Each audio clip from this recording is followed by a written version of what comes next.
Hello guys, how y'all doing?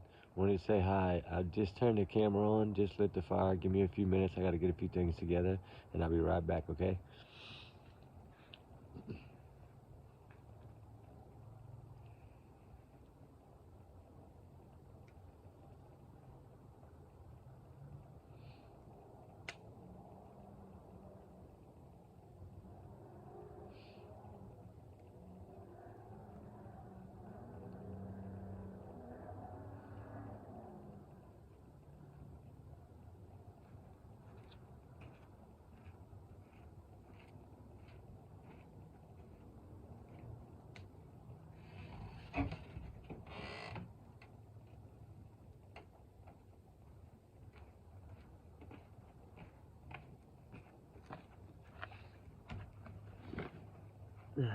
What's up, guys? How y'all doing? Hope y'all doing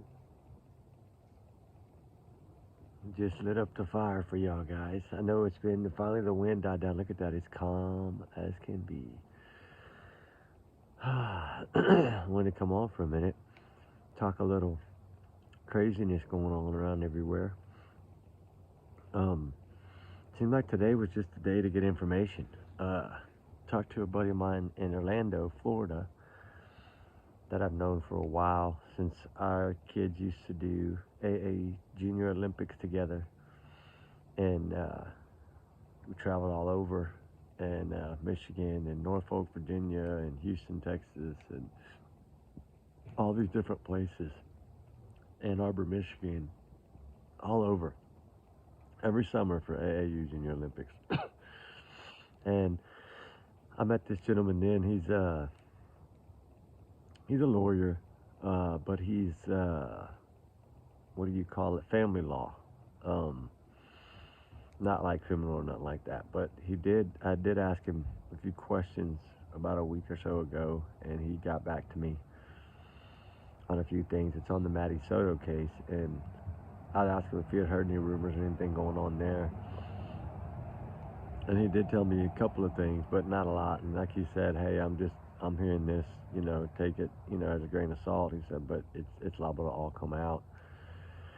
But supposedly Stearns has been talking a little bit, and I don't know if it's, from what I gathered, it's like pointing the finger at Jen, which I think we all knew was going to happen. Um, I didn't think it would happen until it got a little closer, but you know, I think he's realizing that he's in a bad pickle, and if he doesn't do something, he's going to be faith in the needle, right? And I think it's got his blood pumping. Um, don't know what's going to all come of it yet, but I'm sure it'll be out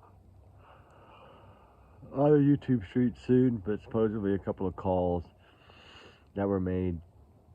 That's all recorded. Anything he says in those calls from prison can be used.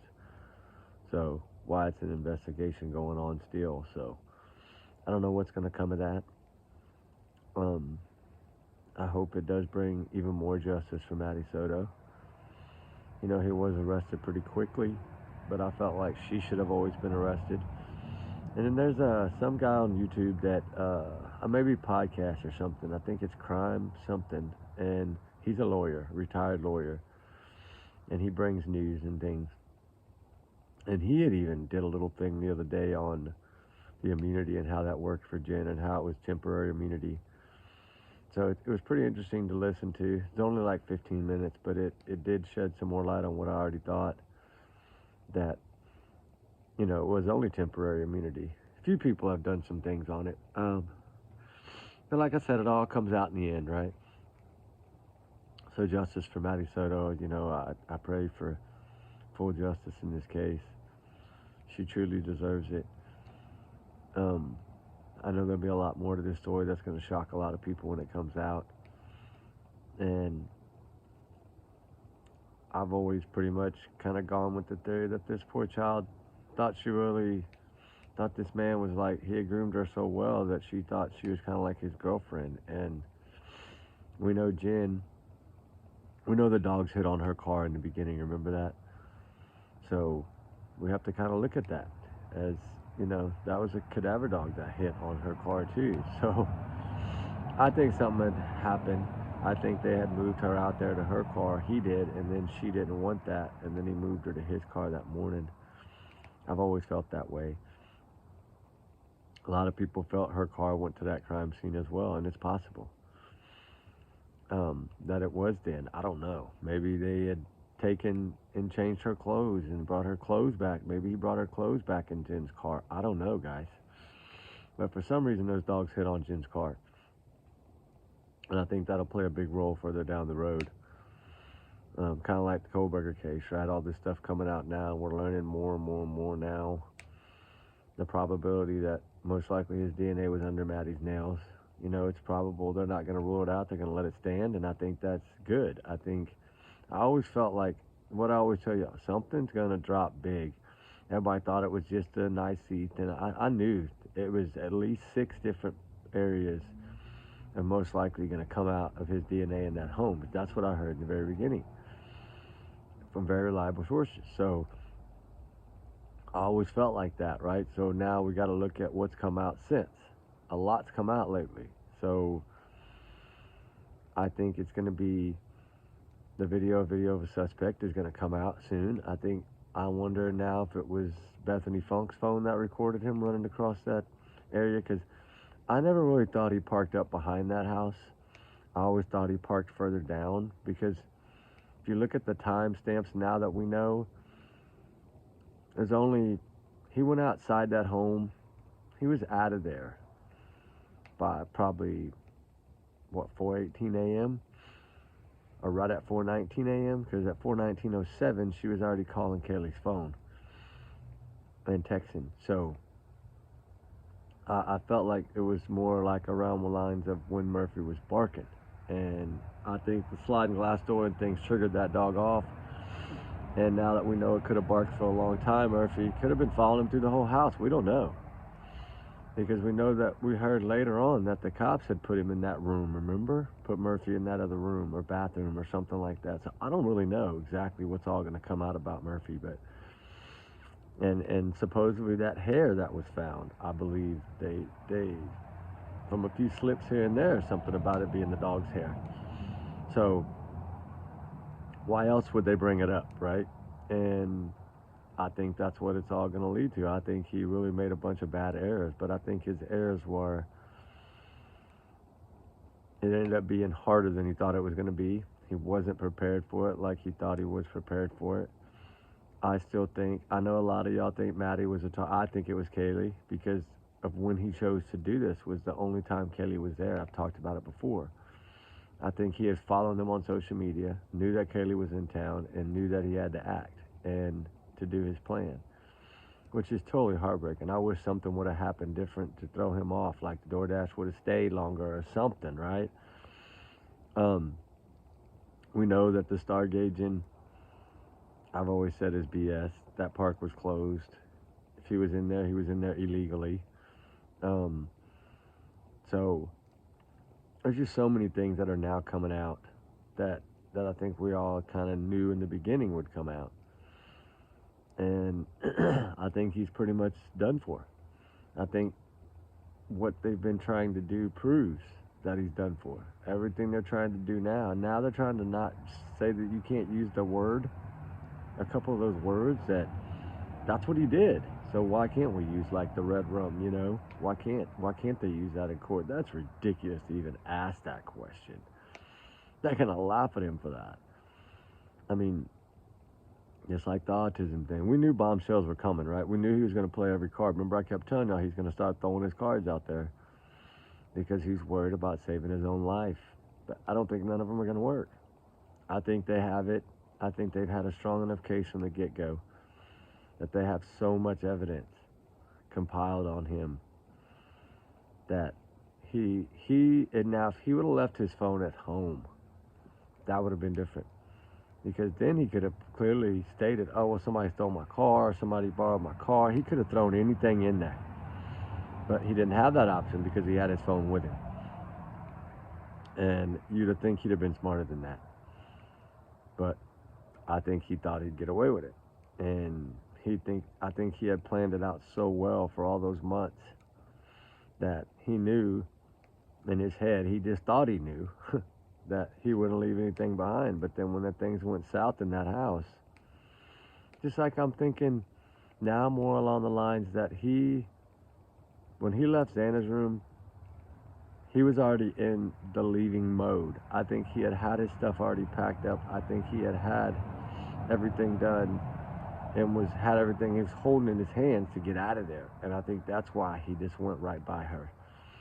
And another thing that I feel like I'm praying to God they checked is I thought he parked a little bit further back by that other building that had the bushes and stuff next to it, like almost on the same corner there behind the house, but a little further back in behind that brick wall, and use that as a shield.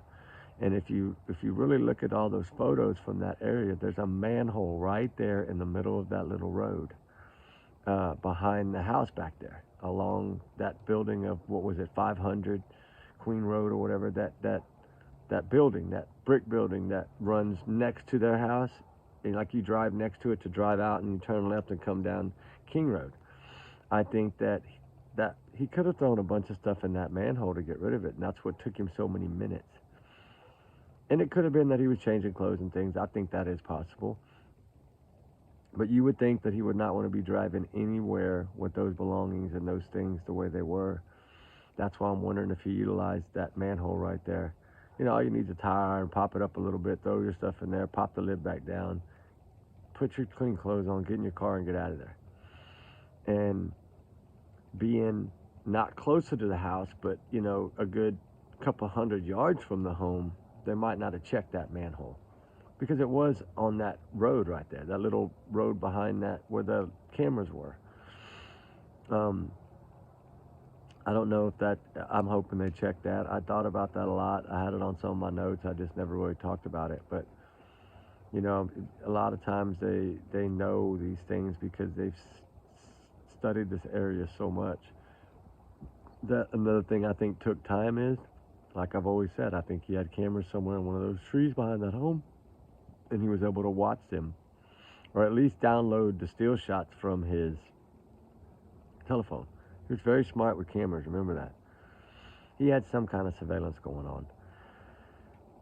Whether he had tapped into the Wi-Fi on that other building or something, right? We don't know what he utilized, right? But I believe he was spying somehow. I don't think he was just going by there to go by there. I think he was going by there to watch a little bit, but yet to change batteries on some kind of camera, a trail camera or something he had up in those trees, and he took all that with him when he left. I'm wondering if, you know, all the things that he bought at the sporting goods store, Dick's Sporting Goods and all that's coming out now, one of them was a trail cam. Or did he have a GoPro, right, that he could have left up there and just change batteries out every now and then? Because those trail cams, really, if you have them on just like set them to go off every so often, those batteries can last 10, 15, 20 days if you just taking a few shots here and there at a certain time frame to start studying times, right? He could have changed it every week. He could have changed it from his cell phone. He could have turned it on from his cell phone. There's a lot of things you can do with technology now. And you can be a long way away, believe me. I have a lot of buddies that deer hunt that are always pulling up their cameras right at their deer feeders and things like that and looking at them from home, and they're hours and hours and hours away from their deer camps. So I know it's possible. There's so many ways that these people can be spying on people now, and it's sad. He could have had a drone, right? He could have been flying a drone over that house for all we know. From parked way down the road. We don't know. It's truly a heartbreaking story, but there will be justice in this case. I've always thought there would be justice in this case. Even when it first happened and they kept saying, well, they don't have no suspect. Everybody went against law enforcement, but yet they were building that case so strong right behind closed doors. They knew that he was a person of interest as soon as that car was found, which was a couple of weeks in. And they just had to build it the right way, and I'm glad they did, because now what they did is all coming out, and it's truly amazing what they did. So, you know, justice for Maddie and Kaylee and Xana and Ethan. It's coming. Uh, I also wanted to touch base on Summer Wells. You know, we got the search coming up. I wanted to just spread a little awareness for Summer and say we got to keep this hope alive for little Summer that we can find something. That big search coming up will be a wonderful thing to do. Hopefully it'll bring some answers. Maybe, we don't know. We could get lucky and we might not get lucky, right? There's a lot of people that are searching have never gotten lucky, so it's possible that we won't. But we have to still hope, right, that we can find answers for Summer. I think we all pretty much have an idea of what we think happened, but I think that mother's to blame. I do. Uh, and I think eventually it'll come out. Um, or it could be just like her sister or whatever that's never been found. It could be the same way. Um, there's just so many of these cases out there. Look at little Dane. Now I think they're looking at that case in a different light. What did I tell y'all from day 2? I felt like it was a boat or something else involved in little Dane's case, or something. Something's not right, and now they're going back to the conclusion that he could be in that brush, and they dismissed him somehow.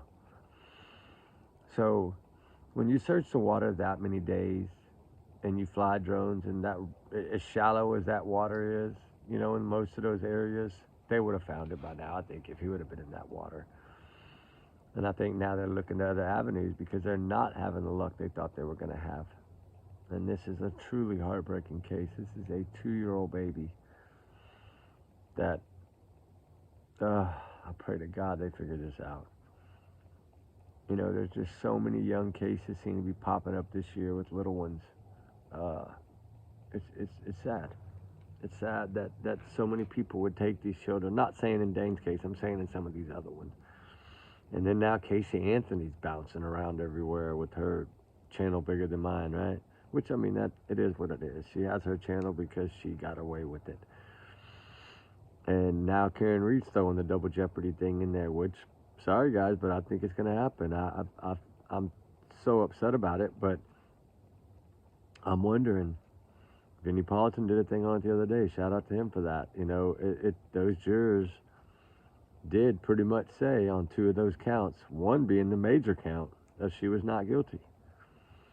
So is the grand jury, the big Supreme Court gonna change and overrule that and say, well, she can't be charged, it's double jeopardy.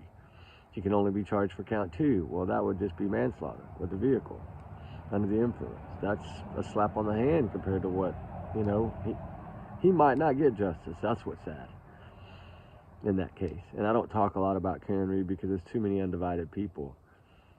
But justice still needs to be. And it's looking like it might not.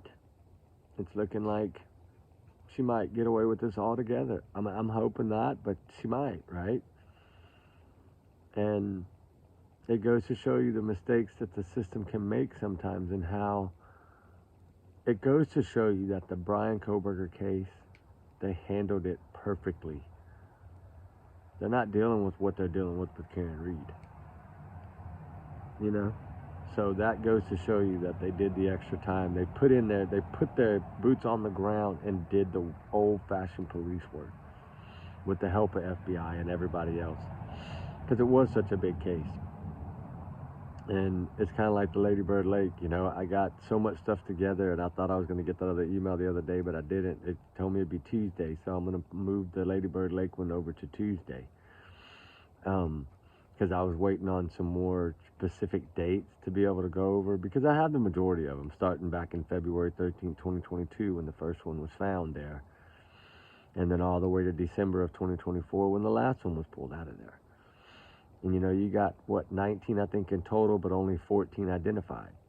And there's 4 of them they might be considering foul play. So it is kind of getting crazy in the Lady Bird Lake story in Austin, Texas.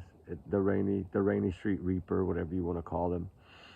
There's so many things to me that add up to some serial person, right? That's why I talked about the serial one the other night, right? The 1974 drafted by the Green Bay Packers. Ronald, what is it, Woodsfield or whatever, Woodsfield. You know, it's, man, you know, that was back then, and he did so many people that he unalived and and did some bad things to in a year's time. The I-5 guy. And I say probably the most feared man in the world, right, at that particular time. But still, when we look back, there's 48 to 50 active serial red rummers going on in the world right now. That's scary. Really scary. And that's in the national database. Y'all can go look that up. This Google, hate to say it that way, but just say how many serial red rummers are expected to be in the world, and it's gonna see between 48 and 50. That's a high number. Plus, there's a lot of unsolved ones, and that's why I think this Lady Bird Lake one is something that needs attention. Too many people in one area to not. That's kind of like the Texas Unalivened fields and that 25 acres out there between Galveston Island and Houston, Texas. That is scary. And a lot of those are still unsolved, right? The forgotten one and all them. We've followed that case, and I still follow it to this day. We're still waiting on DNA results to come back. But you know, when they have very little, they have to be so careful and make sure they utilize it in the best possible way, because this was 30-something years ago. So they get one shot at it. They have to make sure they do it right, and I get it. But more and more answers from older cases are starting to come to light, and that's what's good. You know, kind of like we look at Summer Wells. It's been 5 years. I think it's about time something comes out. Sebastian Rogers, been a year. I don't know yet on that one, but I think, you know, after that thing that I kind of have been working with on that lock and trying to make sure I researched it very, very well and researched everyone out there to make sure that they were all controllable by telephone or tablets, and found out that they were. That's truly, to me, that's something big. Y'all might not think so, but I do. I think it could possibly help at least prove the lies more, right? That I don't believe this child now had a way out of that home.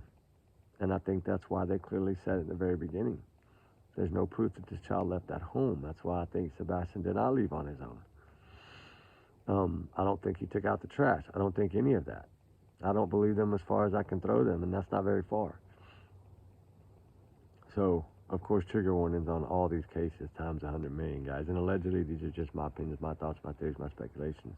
You know, I'm just a big alleged bubble. Don't take it as fact, right? Just take it as alleged. We've got to cover our asses out here on these YouTube streets. You know, and it's just so many cases out there that we can't cover them all, right? It's just almost impossible. You know, I'm still checking on Nikki McCann stuff at least 3 times a week.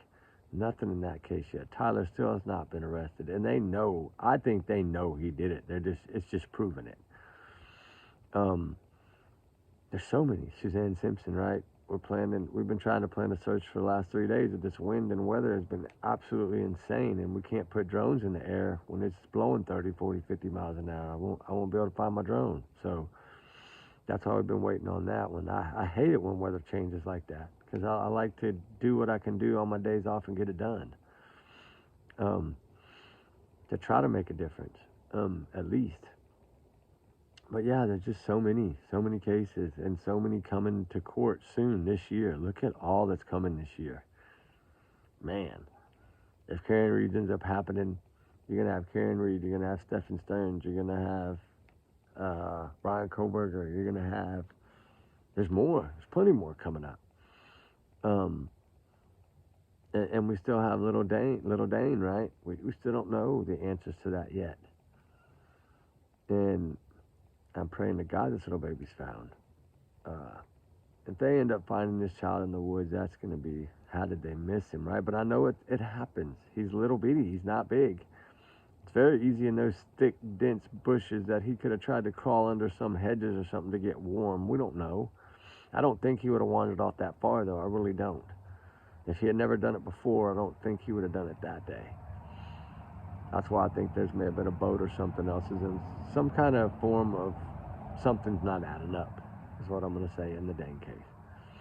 So with that being said, I wanted to come on a little bit, light y'all fire tonight, chat a little bit about true crime, say hello, tell y'all we love y'all guys. tell y'all we appreciate y'all so much. I'm still trying to figure this dang thing out. I don't understand. So ever since I set that premiere the other day, now like all my commercials, all my ads are gone, all that stuff is gone. I'm back to like a basically channel without being monetized. So I did something wrong, but they'll be open tomorrow. I'll find out and I'll get it fixed. And then I'm gonna have them walk me through it, so that way I can do it and see how to get on where I can start communicating live with y'all guys. Cause y'all been more than patient with me. I appreciate that. So y'all guys be good, be safe. We love y'all guys, and we'll talk to y'all on the next one. Remember, trigger warnings always.